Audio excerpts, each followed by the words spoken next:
Kau tahu dah Ahmad Dhani nu tangkap? Nah, nggak tahu aku kak. Mangkonya, kau kalau posting jangan aneh-aneh, zaman politik ini kejam.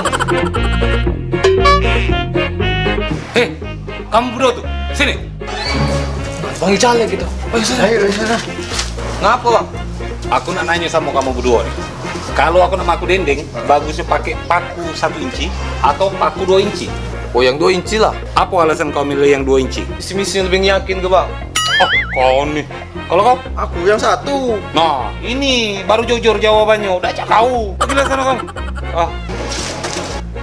Oh iya, Ad. Ngomong-ngomong, siapa yang gaji kau nih? Aku, apa paku 2 inci tadi?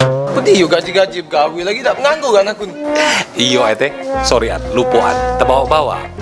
Tapi, apapun itu pilihan kau, nah paku 2 inci atau 1 inci, ingat, jangan gawe bengak. Dan jangan golput.